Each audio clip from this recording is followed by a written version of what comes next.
What is SPAC? A special purpose acquisition company is a company that raises capital through an initial public offering to acquire or merge with an existing business. Importantly, the target business combination is not identified before the IPO. This unique structure allows SPACs to be listed on stock exchanges, raising funds from investors without having a specific business plan initially. The SPAC model allows companies to access capital more efficiently with a timeline for identifying and acquiring a business within a predetermined period, typically 24 to 36 months. Eligibility for SPAC listing. Under Chapter 6 of IFSCA Listing Regulations 2024, SPACs have specific eligibility criteria that must be met before raising capitals through an IPO and listing on a recognized stock exchange in an IFSC. To be eligible for listing, a SPAC must meet the following conditions. Target business combinations not identified.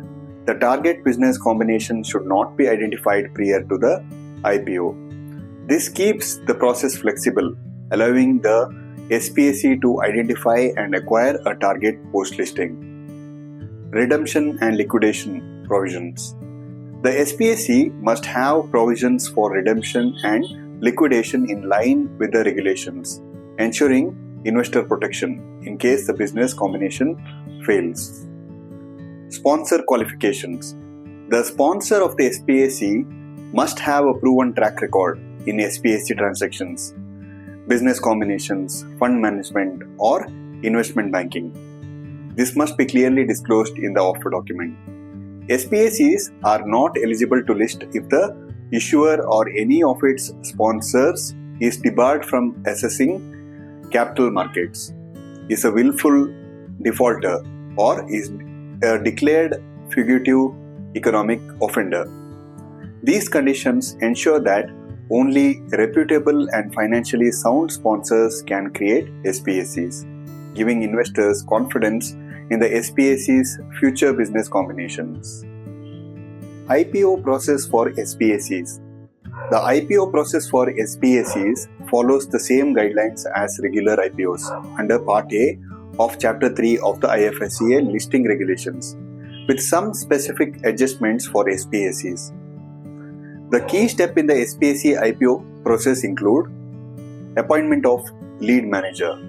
The SPAC must appoint a lead manager to oversee the IPO, handle the drafting of the offer document, and ensure compliance with the listing rules. In-principle approval. The SPAC must apply for in-principle approval from the recognized stock exchanges, where it intends to list its securities. Filing of offer document. The SPAC, through its lead manager, must file an offer document with the IFSCA and the stock exchange, containing all necessary disclosures. The offer must be made within 12 months of receiving observations from the IFSCA, or the SPAC will need to file a fresh draft offer document. Initial disclosures in the offer document. The offer document for a SPAC must contain all material disclosures that are true, correct, and adequate to enable investors to make informed decisions. Key disclosures include offer document summary, a concise overview of the offering, risk factors, a detailed breakdown of risks involved in the SPAC structure and future business combinations. General information. Information about the issuer, capital structure, redemption rights, and liquidation provisions. Particulars of the issue, including the objects of the issue, the requirement of funds and underwriting arrangements. About the issuer, details of the organizational structure, information on the sponsors and their track record. A description of the target business sector or geographic area, if applicable. Time period for completing the business combination. It should not exceed 36 months. Valuation methods. Disclose the valuation methods intended for use in the business combination. Financial statements. Audited financial statements of the SPAC.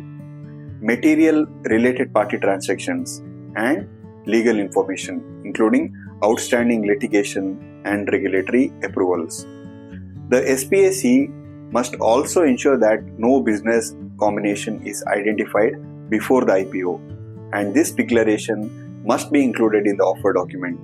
Furthermore, all disclosures must be updated post-filing and prior to listing to reflect any material changes. Issue size, pricing, and offer period. The issue size for a SPAC IPO must be at least $50 million, and the sponsors are required to hold between 15% and 20% of the post-issue paid-up capital. Additionally, before the IPO, the sponsor must have subscribed to securities amounting to $10 million or 2.5% of the issue size, whichever is lower.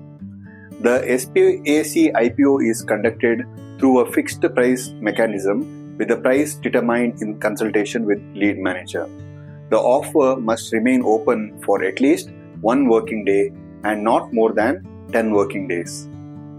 Redemption rights and liquidation. The SPAC must provide redemption rights to shareholders who vote against the proposed business combination.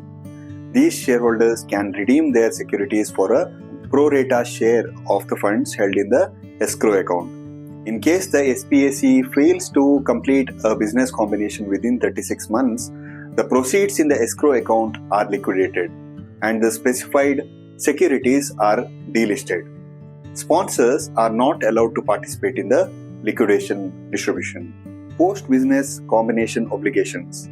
Once a business combination is completed, the resultant entity must immediately disclose the details to the recognized stock exchanges. Additionally, the resultant entity must meet the listing eligibility criteria within 180 days to continue being listed. The shares held by the sponsors and key managerial personnel in the resultant entity must be locked up for a period of 1 year from the date of closing the business combination.